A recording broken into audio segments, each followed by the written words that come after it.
একটা উত্তাল ঝড় উঠেছে আমাদের অন্তর্বর্তী সরকারের ভেতরে এবং বাহিরে। রাজনৈতিক দলগুলোর প্রতি ওনাদের যে আচরণ, আবার রাজনৈতিক দলগুলো সরকারের প্রতি যে আচরণ, সেখান থেকে এই কনফ্লিক্ট আসছে।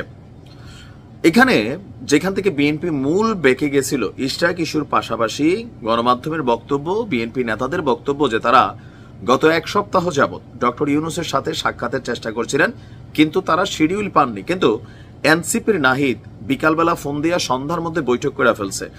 এই জিনিসগুলোতে ডক্টর মোহাম্মদ ইউনূসের, তিনি তো নিরপেক্ষ, তিনি এনসিপির কোনো রাজনৈতিক নেতা না, তো তিনি এই যে স্বজনপ্রীতিটা করেন, এটা বিএনপির কাছে সবচেয়ে বড় একটা কনফ্লিক্ট, যে তিনি এনসিপিকে পৃষ্ঠপোষকতা করছেন একটা রাজনৈতিক দল হিসাবে।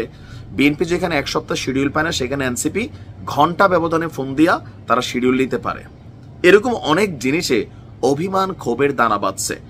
এর পাশাপাশি মাস্টার মাইন্ড ইস্যু সহ শুরু করে ছাত্রদের দলকে, রাজনৈতিক দলটা তৈরি করানো অনেক ইস্যুতে ডক্টর মোহাম্মদ ইউনূস তিনি বিতর্কিত, এটা অস্বীকার করার সুযোগ নেই। এই যখন অবস্থা, স্বাভাবিকভাবে বিএনপি বলছে যে সরকারকে তারা সহযোগিতা করবে নাকি করবে না, এটাও তাদের চিন্তার মানে এখন একটা সময় আসছে। এর মাঝখানে এনসিপির নাহিদের মুখ থেকে প্রচারিত হওয়া পদত্যাগ ইস্যু, যেটা নিয়ে সারা বাংলাদেশের আর কোনো দ্বিতীয় ব্যক্তি নেই, যেটা সাক্ষী প্রমাণ হয়েছে।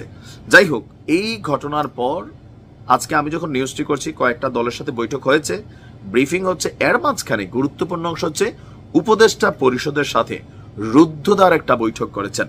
সেই বৈঠক থেকে ডক্টর মোহাম্মদ ইউনূস যে আওয়াজ দিচ্ছেন, এই আওয়াজটা আসলে কতটুকু কাজে লাগবে সেইটাও প্রশ্নবিদ্ধ। কারণ পদত্যাগ ইস্যুতে সারা বাংলাদেশের মধ্যে একটা শ্রেণী ভাবছিল সবাই ডক্টর ইউনূসের হাতে পায়ে ধরবে, ওনাকে রাখতে চাইবে, কিন্তু বিষয়টা আসলে তা ঘটে নাই। বিএনপি ডাইরেক্ট বলছে, ভাই যদি আপনি না থাকেন, আমরা বলি না আপনি চলে যান, তারপরে যদি আপনি চলেই যান আমরা বিকল্প খুঁজে নিব। এবং কি এটা নিয়ে বড় কোনো কিছু আর রিয়াকশন ঘটে নাই। তো দিন শেষে আমরা একটু আগে উপদেষ্টা পরিষদের যে বিবৃতি দেখলাম, সেখানে বলা হয়েছে অন্তর্বর্তী সরকার পদত্যাগ করবে না, মানে ডক্টর ইউনূস পদত্যাগ করবে না। সেটা আমরা প্রথম থেকে জানি, তিনি পদত্যাগ করবেন না। তবে এখানে আরেকটা বল নিক্ষেপ করা হয়েছে, তবে এই বলটাও খুব বেশি কাজে লাগবে আমার মনে হয় না। কেননা বরাবরই আমি আমার ভিডিওগুলোতে একটা কথা বলি, সাধারণ ছাত্র জনতা, সাধারণ জনগণ বলতে এই দেশে কোনো শব্দ নাই। আপনাকে বলতে হবে এটাকে বিএনপির জনতা, না আওয়ামী জনতা, না ডক্টর ইউনূসের জনতা, না এনসিপির জনতা, না জাতীয় পার্টি জামাতের জনতা। সাধারণ বলতে এখানে কেউই নাই। এই শব্দগুলো রাজনৈতিক নেতারা তাদের স্বার্থে ব্যবহার করে। যেমন আওয়ামী লীগ বলতো তার সাথে 18 কোটি জনগণ আছে, এনসিপি বলে 18 কোটি জনগণ আছে। তা আওয়ামী লীগের যদি 18 কোটি জনগণই থাকতো, তাহলে রাজপথে নামে সরকারের পতন ঘটালো কারা? এনসিপির সাথে যদি এই দেশের ছাত্র জনতা থাকতো, তাহলে ডাক দিলে 100 মানুষ পায় না কেন? বাকিরা কই? মাঠ পর্যায়ে এখন শক্তির হচ্ছে বিএনপির জনতার সবচেয়ে বেশি। এই জনগণ যেদিকে ভাইব করবে, সরকারকে ওই দিকেই যেতে হবে। এর বিপরীতে আসলে কিছুই করার নাই।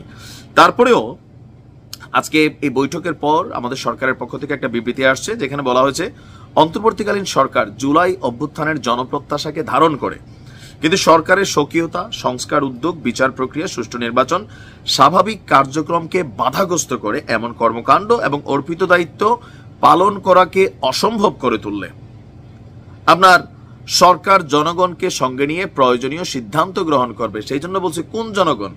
আপনি এনসিপির জনগণ নিয়ে সিদ্ধান্ত নিলে এখানে কোনো সিদ্ধান্ত নিতে পারবেন না। আপনাকে নিতে হবে সার্বিক জনগণ, কিন্তু এটা তো নাই। এখন বাধাগ্রস্ত কারা করতেছে?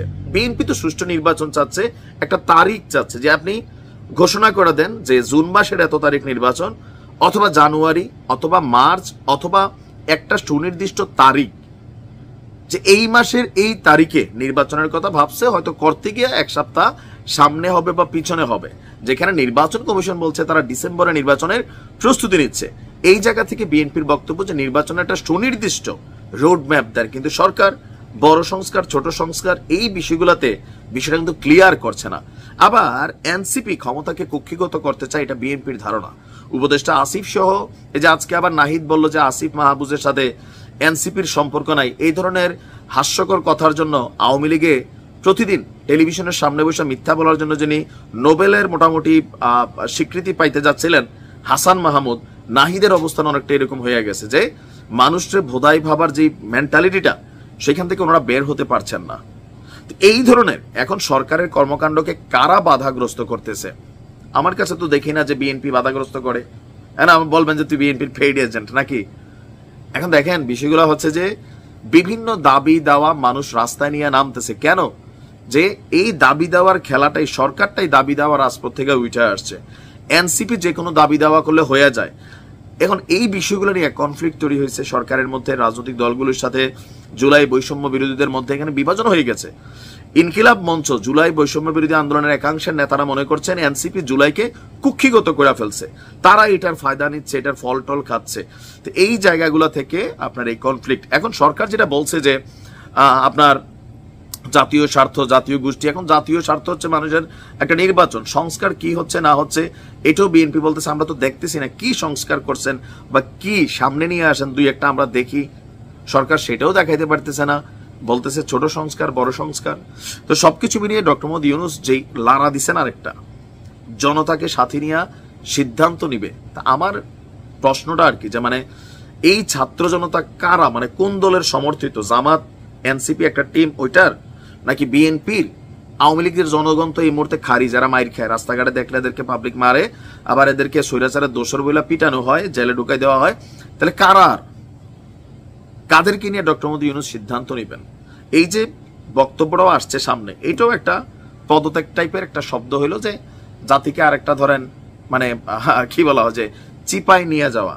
আর এটা বিশেষ করে বিএনপির জন্য এই শব্দটা সরাসরি উল্লেখ না করলেও যে বাধাগ্রস্ত করলে, এনসিপি বরাবর বলতেছে যে ভাই বিএনপি খালি সরকারের ডিস্টার্ব করতেছে, বিএনপি নির্বাচন করতেছে, বিএনপি এটা করতেছে, বিএনপি সেটা করতেছে, আমরা কিছু করতেছি না, সরকারের যত ডিস্টার্ব বিএনপি করে। এই লড়াতে বিএনপির জন্য একটা বার্তা আছে, বাট আমার মনে হয় না যে বর্তমানে আর ডক্টর ইউনূস ওই জায়গায় আছেন যে বিএনপি এটা আপাতত কোনো রকম সিরিয়াসলি কাউন্ট করবে। তারা নির্বাচনের জন্য যে রাস্তায় হাঁটতেছে সেটা হাঁটবেই। দেখা যাক ডক্টর ইউনূসের এই গুগলি বল এটা কতটুকু আবার কাজে দেয়। ভালো থাকুন।